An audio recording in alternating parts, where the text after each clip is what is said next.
Do you guys have a podium I could borrow? Well, thank you all for being here. Good afternoon. My name's Ted Wheeler. I'm the mayor of the city of Portland. I called for this press conference because I wanted to address some of the issues related to the June 29th demonstration, but I'll get to that in a minute. I want to start off with a little bit of context first. Portland is an amazing city, and it has long supported the most American of values. Foremost amongst those values are the right to assembly and the right to free expression. We have a long history of demonstration and counter-demonstration, and we're proud of the fact that we have supported these uniquely American values over many, many decades. But I think we also have to be honest with ourselves. We have to acknowledge that in recent years, things have taken a dark turn. The right to assembly and free speech have been co-opted by a very small group of individuals who hide behind those important First Amendment values, not to come here to Portland to engage in demonstrations in favor of or in opposition to particular values, but they come here instead with the intent to commit acts of violence. These incidents of violence are alarming, and I want to be crystal clear about that. I'm going to continue to devote a considerable amount of time and energy working with law enforcement and others to find ways to reduce these acts of violence in our community. And I also want to address the perception that Portland is somehow a lawless city or that somehow Portland is a violent city. People who live here, people who know Portland, know that that simply is not true. I want to give you a little bit of data. Last year, in the city of Portland, there were over 200 protests. Over 200. People came, they had their assembly, they expressed their opinions, and they went home safely. And for the most part, people didn't even know that those demonstrations took place. The vast majority of them ended without any acts of violence, without any acts of vandalism. And I think that speaks to the good leadership of the people, the men and women who serve in the Portland Police Bureau. So then, let's talk a little bit about June 29th. And again, I want to give a little bit of context here before I get to the Q&A. On June 29th, there were no fewer than 3 different demonstrations taking place simultaneously over a 5 to 6 hour period in different parts of the city. And as I indicated, some people came to the city of Portland with the intent not to demonstrate in favor of or in opposition to any particular value. They came to engage in street fighting, something completely different. And the fact that this was a highly evolving situation, the fact that there were demonstrations in different parts of the city taking place simultaneously, the fact that there wasn't more violence, I think is a testament to the hard work and the men and women of the Portland Police Bureau. That being said, this does nothing to take away from the acts of violence that did occur in the city of Portland. They were alarming, they were disturbing, and from my perspective, they were completely unacceptable. We're going to do everything we can to make sure that those who are engaged in acts of violence are brought to justice. And as the Police Bureau in the coming days and the coming weeks evaluates the circumstances around the June 29th demonstrations, we'll be completely transparent with the public. I believe Portland is at a pivotal moment. The politics of our nation have become more divisive. The incidence of violence and hate speech that we're seeing in our community is increasing just as it is around the United States. And I'm going to continue to call together local and regional and statewide law enforcement. I had the opportunity this morning to meet with some of our federal partners. I don't believe Chief Outlaw and I are in a position to singularly or independently resolve this question without the community. So I'll be asking the business community to come to the table, I'll be asking community leaders to come to the table, and I'll be asking civil rights advocates to come to the table. Because we all agree we want the same thing. We want to reduce the incidence of violence taking place on our streets. There's one other issue I want to just raise, and that is that a number of the people who have been engaged in violence on the streets of this community, they're not from this community. They come from outside of Portland, and in some cases, they come from outside the state of Oregon. They come here with the intent to commit acts of violence. They engage in street brawls, and then at the end of the day, they go home. But they leave Portlanders holding the bag and dealing with the consequences. And as we saw in the last week, those consequences can even be global in nature. That is unacceptable. So I'll stop there. Those are my preliminary thoughts. I'll answer any questions that you may have. What's your stance on Chief Outlaw's idea to ban face masks at protests like this? So going forward, well, let me even step back one step beyond that. My team and I have made it very clear that, and Chief Outlaw made it very clear, that the perception that I somehow tied the hands of the police or that I called on the police to stand down on June 29th, that is misinformation, and that misinformation literally went around the world, and it's come back to hit us hard in terms of threats of violence, racist language, sexist language, hate speech that I'm used to enduring as the mayor of Portland, but others at City Hall had to endure that kind of hate speech and those threats of violence and even bomb threats and the like. So the consequences are serious. And my objective is I also have to acknowledge that even though this was based on misinformation, the fact that there was just this global shellacking in terms of perception, and there's no question that these kinds of negative perceptions around violence do hurt our community at some level. Of course they do. I have to take responsibility for that too. So I personally am rethinking my role. What could I have done differently in terms of announcements in advance of this communication, in advance of June 29th?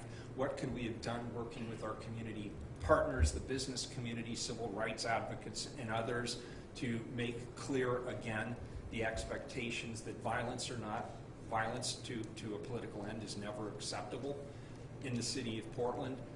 And we'll be working with our community partners and others, and our law enforcement partners and others going forward to ascertain how we can do things differently. We know we have to do things differently. And the Portland Police Bureau is an evolving organization. I'm an evolving mayor.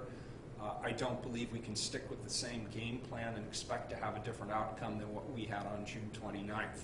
So I'll be evaluating a whole variety of options. The chief put a couple of options on the table during her press conference.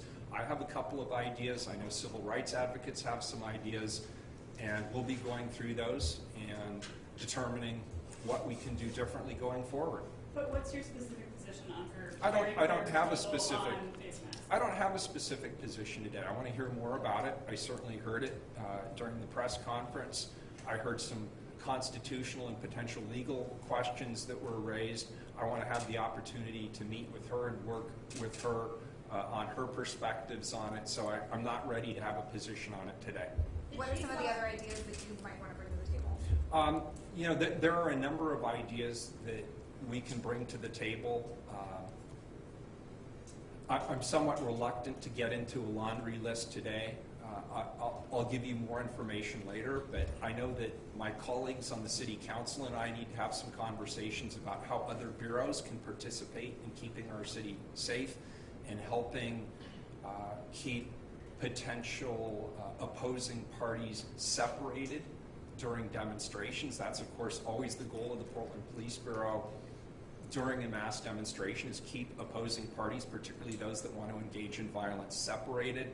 And in other communities, their transportation bureaus, their fire bureaus, and others play a larger role in that. So I want to at least have that conversation with my colleagues. But there's a number of other strategies that we could potentially employ. Would you revisit the ordinance that failed? So the protest safety ordinance is one that I championed and Police Chief Outlaw championed. I brought it before the Portland City Council. It was voted down 3-2. And here's just one of the realities of our form of government. I stand here alone today because as police commissioner and as mayor, I have the responsibility for the Portland Police Bureau and public safety in this community, but I only get 1 vote out of 5 on the Portland City Council. That is our form of government. The majority of my colleagues on the council opposed the protest safety ordinance. I don't believe they would change their minds on that, but we will be looking at other strategies that we could employ. Chief also mentioned she would like officers to be able to continually videotape protests as they unfold. Is that something you support? Again, that's of interest to me. I had a conversation with her this morning where she indicated that in some jurisdictions in other states, they have the ability to do that. In Oregon, we have very broad First Amendment interpretations in our state constitution, so I don't know if that's something that could actually be done here.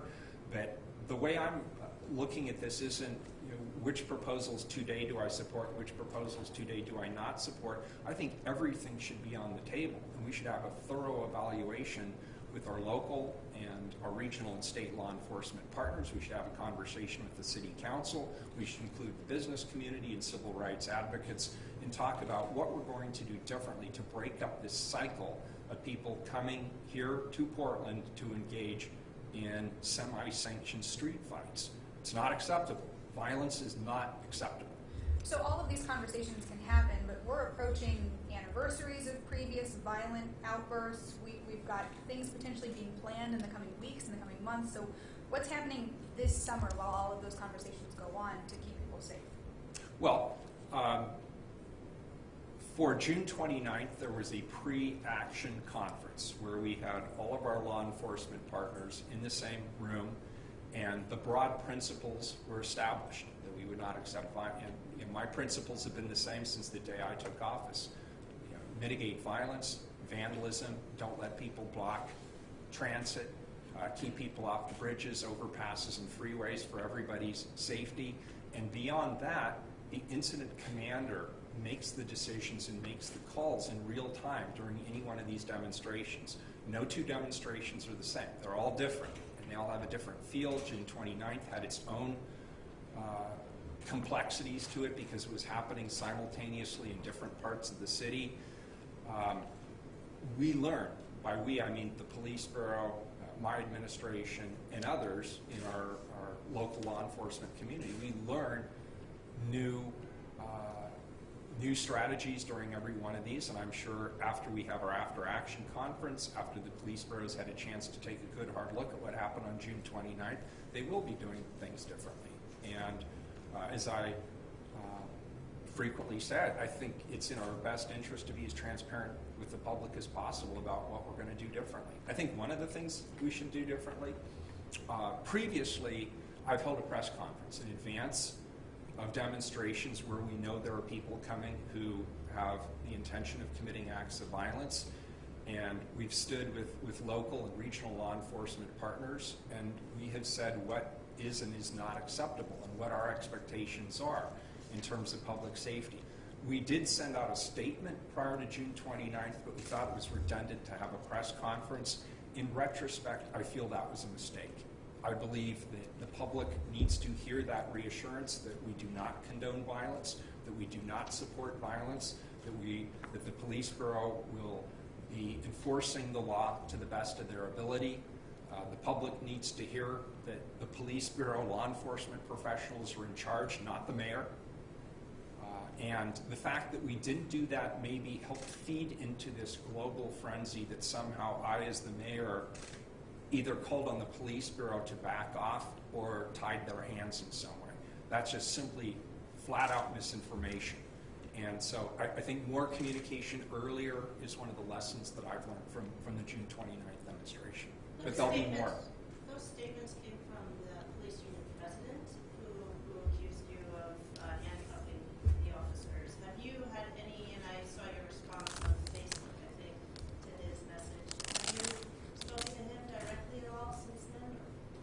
At the end of the day, Daryl Turner, who is the president of the Portland Police Association, and I want the same thing.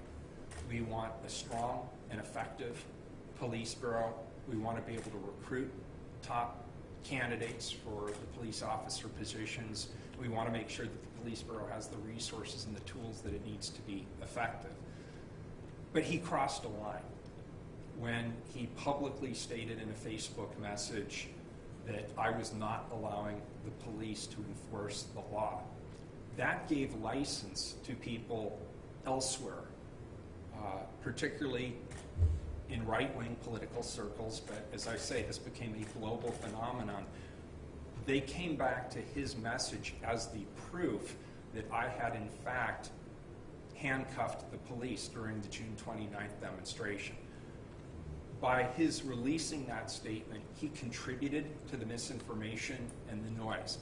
I don't think he did the police bureau any favors. I don't think he did the men and women who serve in the police bureau any favors. And he certainly didn't do me any favors. That said, Daryl and I have a relationship. We do communicate. We will continue to meet. He and my team have a relationship. And as I say, we both want the same things. We're just going to have to find a way to work well together going forward. Mayor, you mentioned new solutions.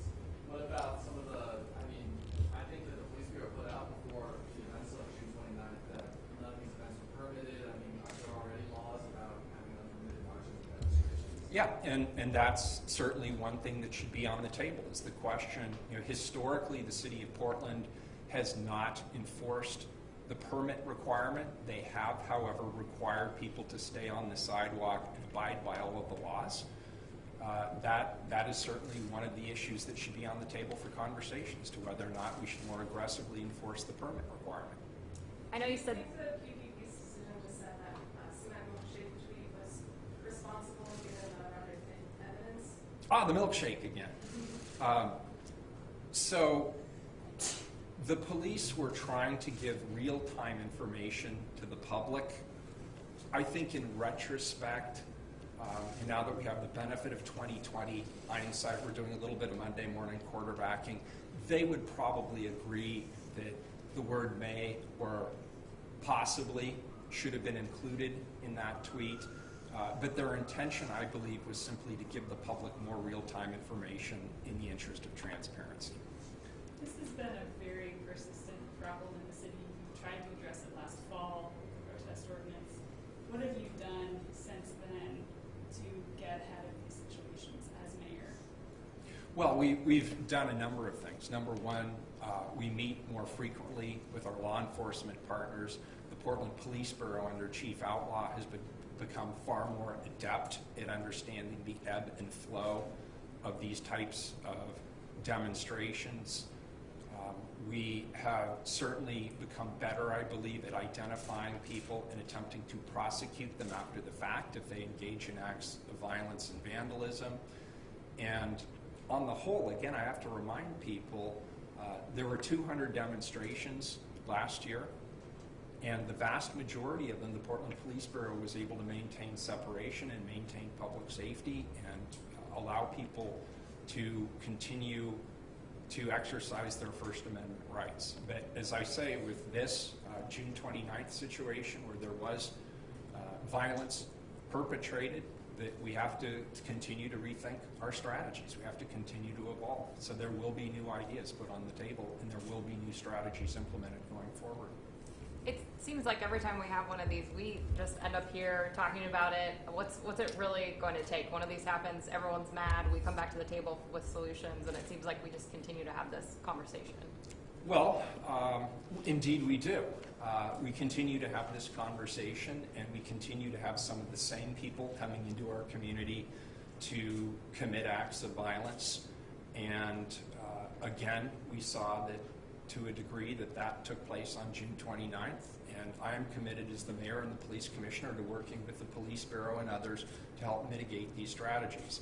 I think what you're going to see happening different going forward is that we will be working more closely with the community at large, because I'm hearing from the entire community. The business community is saying this is bad. for business. I'm hearing from community leaders and neighborhood leaders saying this is bad for the fabric of the community. I'm hearing from civil rights advocates that they don't want us to use this as an excuse to tamp down on people's rights to assembly or free speech. So there's a lot of balancing that has to be done here. And we're going to work with the community to find that right balance. What action would you expect businesses, local businesses and community leaders to be taking in trying to prevent these things or stand up to people when they do come into the city? I mean, what exactly are you referring to? I think it's a combination of the above. Number one, I think it's important to have not just the mayor stand in front of a camera and say, look, we know people are coming. We know that they are going to attempt to commit acts of violence, and we do not support that. It would be great to have a long line of community leaders standing behind me saying, listen, violence is not a Portland value, and it's not acceptable. But does standing up and saying that accomplish anything if people actually do continue to come Yes, into the city? yes, and I'll give you proof of that. If you look at my Twitter feed over the course of the last 2 weeks, what you're going to say is you have not condemned violence. Even though I do it, of course, repeatedly. I condemn violence. And I've said it, and I'll say it again. I do not support violence as a means to a political end. People need to hear that message reinforced, and they need to know that it's not just a message coming from me, but that this is our community value.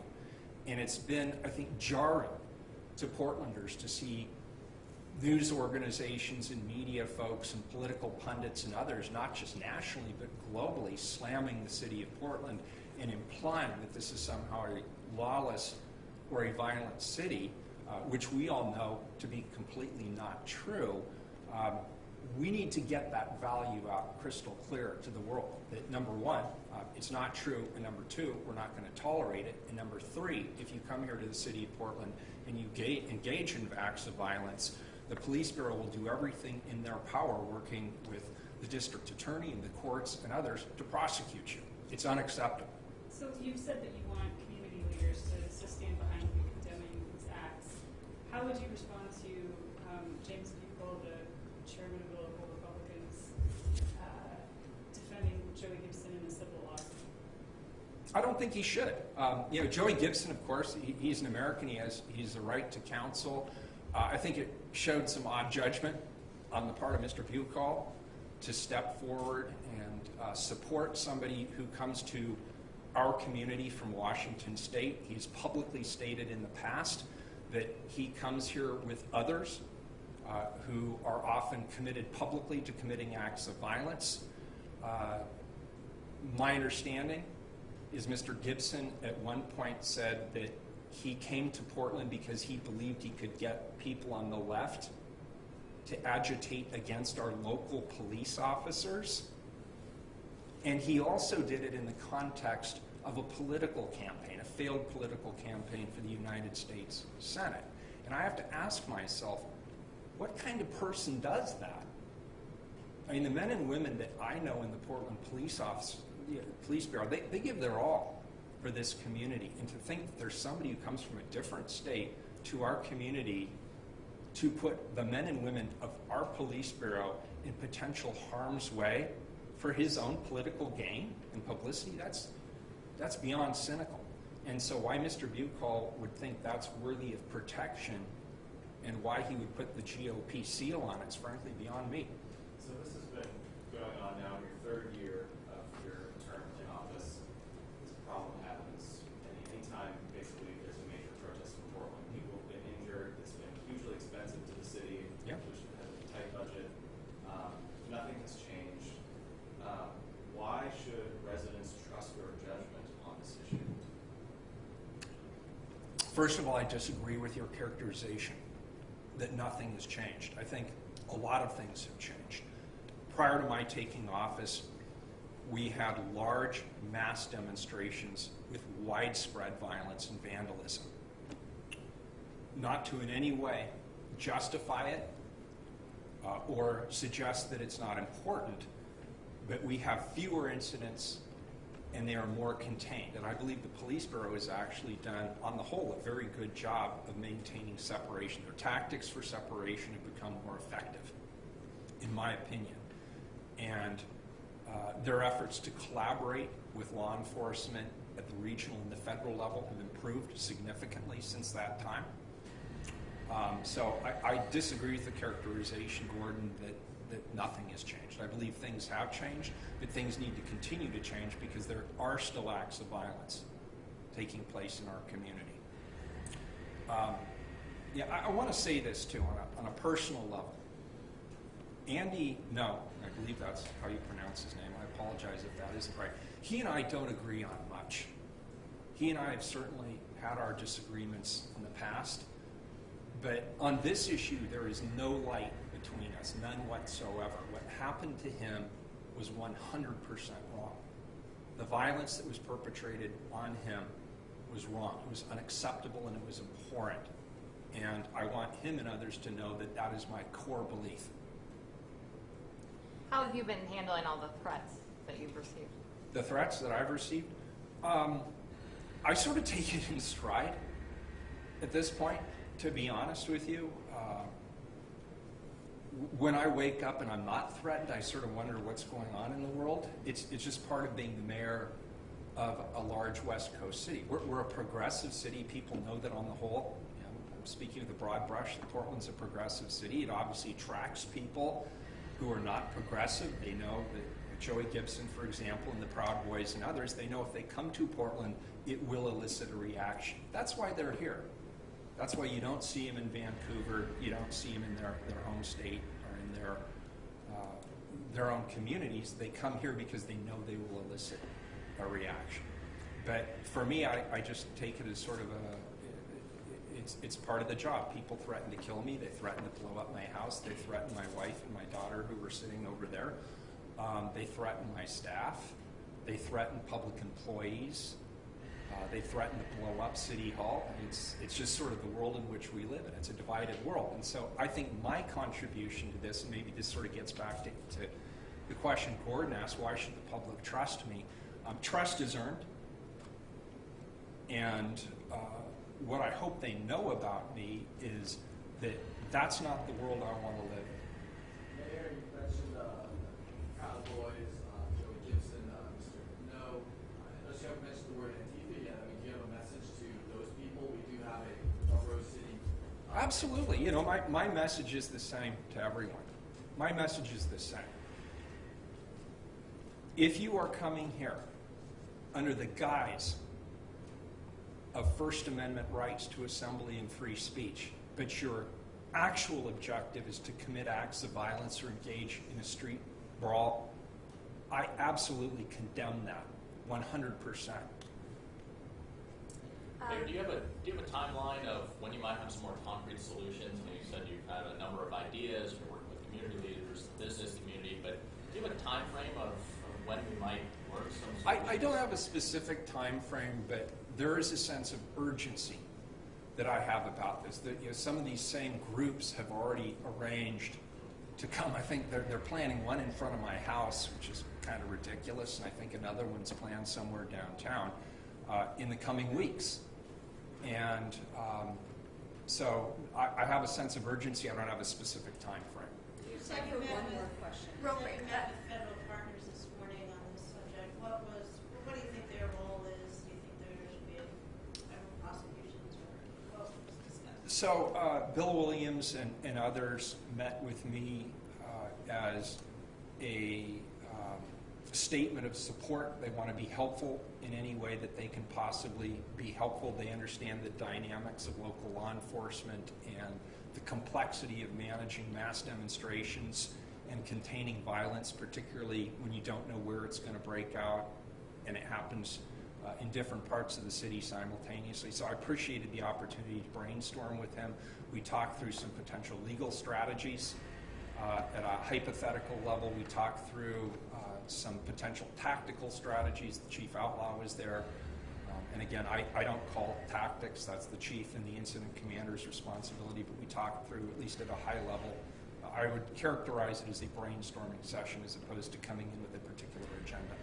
Has an after-action report been completed? Last week, Chief Outlaw said it had not been. It had not, and I don't know, Robert, if you have the time frame for that. Do we have a time frame for the after-action report? I believe it's in the next 10 days will be available. Okay, next 10 days or so. Thank you, everybody. All right, thank you.